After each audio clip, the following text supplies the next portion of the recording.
ወደ እኔ ኑ ያሳርፋችኋለሁ። ግራ የተጋባችሁ የዘላለም ሕይወት በዚህ ይገኛል በዛ ይገኛል ያላችሁ ዛሬ የዘላለም ሕይወት በክርስቶስ ኢየሱስ ብቻ ነው። ማረፍ በክርስቶስ ኢየሱስ ብቻ ነው። መዳን በክርስቶስ ኢየሱስ ብቻ ነው። ኢየሱስ ክርስቶስ ጌታ ነው።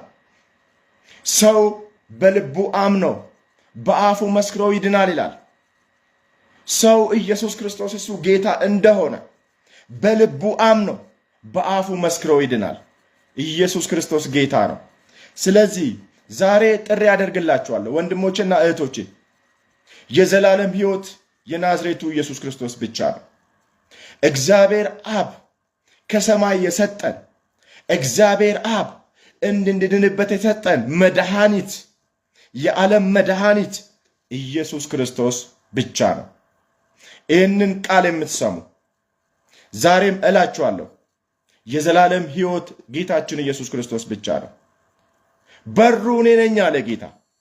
በሩ እኔ ነኝ። በእኔ የሚገባ ይገባል፣ ይወጣል፣ መሰማሪያም ያገኛል፣ እረፍትን ያገኛል። በሌላ የሚገባ ግን እሱ ሌባና ወንበዴ ነው ይላል የእግዚአብሔር ቃል። ሌባና ወንበዴ ነው ይላል። ክብር ለኢየሱስ ይሁን። ወገኖቼ ሆይ ኢየሱስ ክርስቶስ የዘላለም ሕይወት በር ነው። በክርስቶስ ኢየሱስ ካልሆነ በስተቀር የዘላለም ሕይወትን ልንወርስ አንችልም። ይሄንን ደምድሞታል፣ ዘግቶታል። እግዚአብሔር አብ በዚህ ዘግቶታል። ክብር ለኢየሱስ ይሁን። ኢየሱስ ክርስቶስ ለዘላለም ጌታ ነው። ስለዚህ ዛሬ የእግዚአብሔር ቃል በዚህ ስፍራ ላይ እንደሚናገር ወደ እኔ ኑ ይላል ጌታ። ሸክም የከበዳችሁ ወደ እኔ ኑ። ግራ የተጋባችሁ ወደ እኔ ኑ። ሃይማኖት ግራ ያስገባችሁ ወደ እኔ ኑ።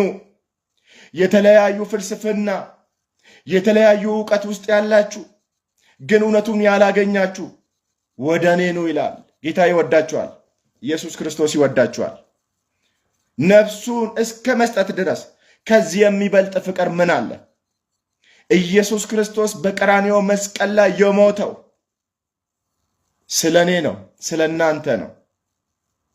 የሰው ልጅ ከአዳም ጀምሮ በኃጢአት ከወደቀ ጊዜ ጀምሮ መጽሐፍ ቅዱስ እንደሚናገር የኃጢአት ደሞዝ ሞት ነው ይላል። ያንን ሞት እንዳንሞት ጌታችን ኢየሱስ ክርስቶስ መጥቶ ሞተልን። ዛሬ ይህንን ቃል የምትሰሙ ክርስቶስ ኢየሱስ በቀራንዮ መስቀል ላይ የሰራልን ስራ ስለ እኔ ነው፣ ስለ እናንተ ነው። ለተቀበሉት ይላል መጽሐፍ ሲናገር